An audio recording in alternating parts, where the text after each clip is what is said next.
Bonsoir à tous. Notre invitée ce soir est une femme entrepreneur. Elle est fondatrice de e-Market Africa. Fatoumata Sidibé, bonsoir. Bonsoir. Merci d'avoir accepté notre invitation. C'est quoi e-Market Africa? Alors, e-Market Africa, c'est une plateforme qui répond aux problématiques de la diaspora. Donc, une solution futée pour les courses de la diaspora africaine. Donc, un matin, vous vous êtes réveillé, vous avez dit, tiens, qu'est-ce que je vais faire? Il faut que je me lance dans l'entrepreneuriat. Je vais créer un site web et les gens vont venir sur le site web pour passer commande et acheter quoi comme produit? Alors, c'est des produits exotiques, mais ce n'est pas tout à fait comme ça s'est passé. Ah, racontez-moi. Alors, il y a un vécu. Quand je dis des problématiques, c'est que c'est des problèmes que j'ai moi-même vécus. Je suis d'origine malienne et j'habite en banlieue parisienne. Oui. À Villepinte, exactement. Et quand j'étais plus jeune, j'accompagnais ma maman faire les courses. Oui. En sachant à Châteaurouge, voilà, qui est le Rungis d'Afrique, qui n'est pas forcément accessible, on va dire, d'une traite. Et aussi, il faut savoir que nous, les familles, en fait, on achète mensuellement les courses. Tout ce qui est produit, on va dire, sec et surgelé. Oui. Et donc, un sac de riz, ça pèse 20 kilos. Voilà, les cartons de poisson pour faire le bon tchèp qu'on a l'habitude de manger, c'est des cartons de chauffe surgelés qui peuvent aller jusqu'à 10 kilos. Oui. Donc, ça fait pas mal de choses, en fait. Et j'étais tout le temps sollicitée par mes tantes. Comme j'avais une voiture quand j'ai grandi, en fait, pour les accompagner faire les courses. Et là, j'ai vu qu'il y avait vraiment quelque chose à faire. Ou bien vous avez eu marre qu'on vous appelle tous les week-ends en disant « Tu veux pas m'amener pour que j'aille acheter un sac de riz, s'il te plaît ?» Vous vous êtes dit « Au lieu que je vous amène et que je dépense mon essence, etc., vous allez payer ce service-là, mais pour le plus grand nombre. » C'est ça? Effectivement, effectivement. C'est vrai que je voulais vraiment... Bon, après... Je voulais aussi apporter ma pierre à l'édifice par rapport au développement de la communauté. Oui. Je voulais vraiment faciliter justement le quotidien de nos mamans. Et surtout aussi, je sais que la nouvelle génération, on va dire la deuxième, la troisième génération, ne prendrait pas le temps ou n'aurait pas le temps d'aller faire leurs courses justement à Châteaurouge. Oui. Moi-même, j'ai une horreur d'aller là-bas, vraiment. Oui. Quand bien même ma mère aime bien aller, parce qu'on retrouve quand même l'Afrique et autres, mais moi, je n'ai pas forcément le temps. Et pourtant, on aime quand même continuer à consommer nos bons plats. Des produits africains venus du Mali, du Sénégal et des autres pays. Exactement. Et donc, du coup, vous montez une phase pilote de e-Market Africa et vous rassemblez une centaine de familles à qui vous proposez vos services en disant « Moi, je pourrais vous faire les courses au mois. » Et selon la taille du foyer. Vous avez tout résumé. C'est bien ça en fait. J'ai monté une fausse pilote sur 93 et j'ai proposé des packs mensuels justement qui vont jusqu'à plus de 80 kilos. Oui. Donc avec un sac de riz, carton de cuisse de poulet, l'huile, vraiment tous les produits que nos mamans et nous-mêmes utilisons en fait pour faire à manger. Et du coup voilà, j'ai vu que vraiment il y avait une vraie demande derrière. Et je ne me suis pas arrêtée là, parce que la partie, on va dire, e-Market Africa ne repose pas sur la livraison de courses en Ile-de-France. Ce n'était même pas ça le but. Moi, je voulais vraiment répondre à une problématique qu'il y a pour approvisionner les familles en Afrique. Moi, c'est ça qui est parti en fait, vraiment. C'est que je voyais mes parents envoyer de l'argent via des sociétés de transfert d'argent qui prenaient des commissions. Et à l'arrivée, l'argent n'était pas forcément bien utilisé. C'est-à-dire que si mon père décidait d'envoyer de l'argent à sa tante, à l'arrivée, déjà, elle ne peut pas se déplacer pour aller récupérer l'argent. Donc, elle envoie peut-être un neveu ou quelqu'un pour aller récupérer. Et lui, il prend sa commission dessus. Ensuite, elle, quand elle a l'argent, elle n'achète pas forcément à manger parce qu'elle est sensible. Quand on lui demande de l'argent, elle passe l'argent. Et après, ça rappelle en disant, voilà, il n'y a plus à manger, ça culpabilise, voilà, il faudrait que tu envoies de l'argent, sinon, voilà. Ou alors, je suis malade, voilà, il faut que tu envoies de l'argent. Mais ici, aujourd'hui, la diaspora n'a pas les moyens de garantir en fait leur envoi d'argent, l'utilité en fait de cet argent. Si je comprends votre explication, vous êtes en train de me dire que nous qui sommes de la diaspora, quand on nous appelle en disant ta tante, ta mère, tes frères n'ont pas mangé, envoie 100 € pour la popote à la base, vous envoyez les 100 €, mais les 100 € ne servent jamais à la popote. Voilà. Ce qui fait que 10 jours plus tard, on vous rappelle et vous renvoyez encore de l'argent. Et c'est du vécu. Et vous avez dit, il faut que je mette fin à cela. Voilà, en faisant quoi? Alors, non seulement en valorisant les produits locaux, et aussi en apportant aussi de l'emploi. Parce que tout simplement, aujourd'hui, en fait, il y a une plateforme logistique à Bamako, donc qui permet pareil, de faire ses courses en ligne, donc pour la diaspora. Donc, qu'un Malien soit aux États-Unis, en Asie ou en Europe, il va sur le City Market Africa, il commande des produits, par contre, qui sont achetés localement. Donc, ça va être le mil, enfin, voilà, le riz, pareil. Et donc, il paye en ligne. Et moi, sur place, là-bas, il y a une équipe qui va livrer la famille jusque dans sa cour, en nourriture. Donc, moi, je vis aux États-Unis. J'ai des parents au Mali qui me disent envoie l'argent pour qu'on puisse s'acheter à manger. Et je dis d'accord, ne vous inquiétez pas, demain matin vous aurez de quoi manger.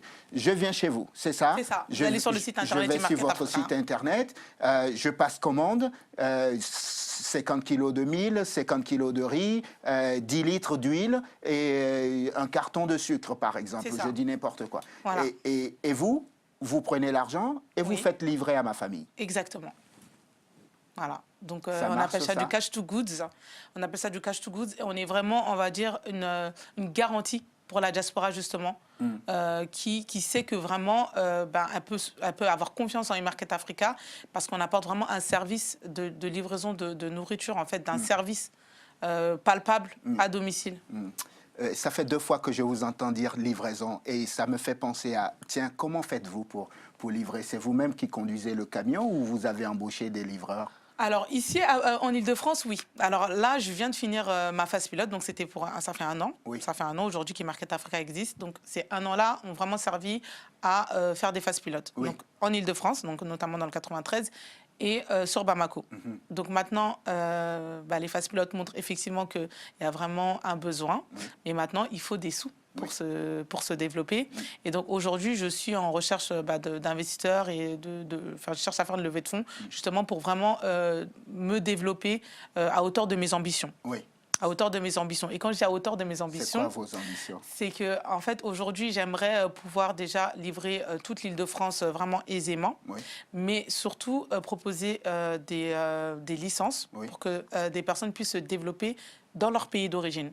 Moi, aujourd'hui, je suis d'origine malienne. Donc, oui, le développement à Bamako, je peux le faire. Mais quelqu'un qui aimerait peut-être développer au Cameroun, je ne sais pas moi, au Bénin, au Togo, il faudrait quelqu'un qui connaisse vraiment la population, le terrain, et qui soit sur place. Donc aujourd'hui, Market Africa, c'est un concept déposé, donc une marque déposée, qui a été testée.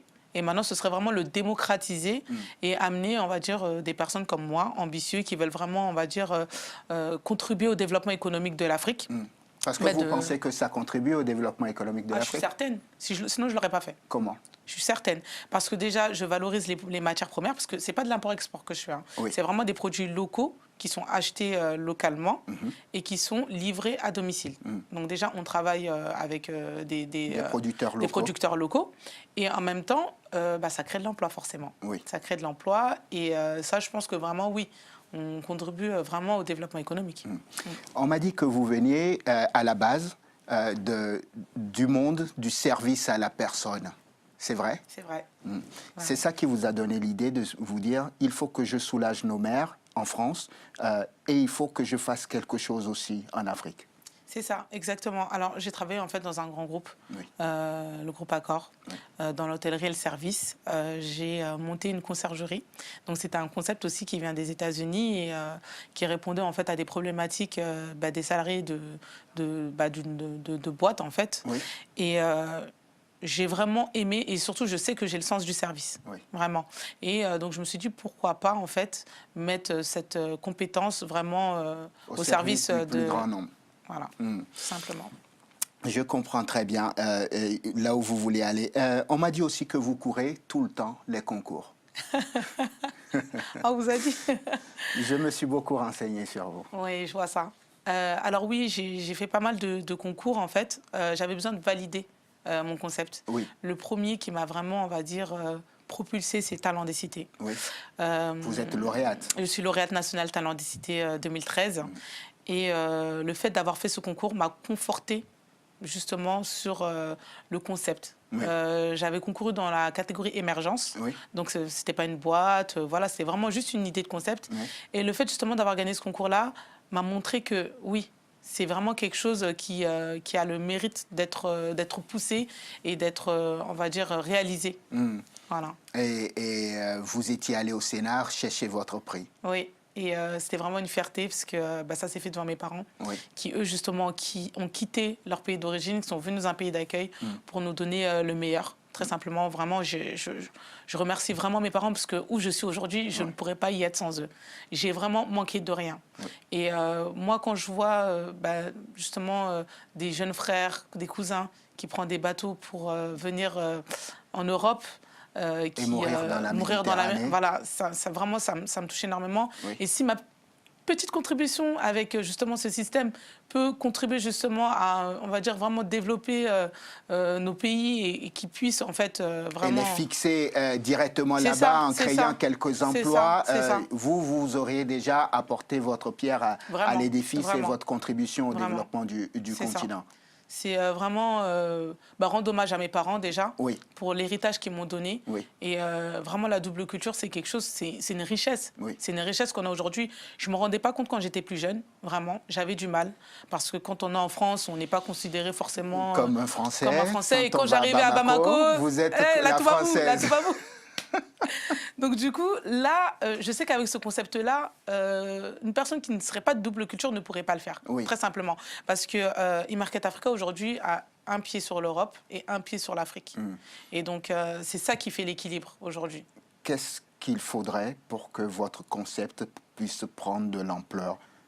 Alors, je pense qu'il faut déjà des sous, c'est sûr. Il faut vraiment des sous pour avoir une équipe et les compétences et surtout la logistique nécessaire pour répondre à la demande. Et aussi, surtout, que nos parents se rassurent que vraiment le témoin a été passé. Le témoin a été passé. Nous, on est là. Et conscientiser tous mes cousins, mes cousines, mes frères et sœurs que voilà. Et aujourd'hui, il y a un service qui s'appelle e-Market Africa qui peut les aider. Et vraiment, le fait d'acheter sur e-Market Africa aujourd'hui contribuerait vraiment à une vraie problématique sociale que l'on retrouve nous-mêmes dans nos quartiers ici en France, mais aussi en Afrique. En Afrique. Voilà. Fatoumata Sidibé, merci. Merci beaucoup pour l'invitation. Fondatrice de e-Market Africa, cybermarché africain, spécialiste en livraison sur la France et l'Afrique. Et merci en tout cas d'être venu dans l'entretien du jour nous parler de votre concept. Merci à vous. Merci à vous de nous avoir suivis. Je vous souhaite de passer une excellente suite de programmes sur Télé Sud. Bonsoir.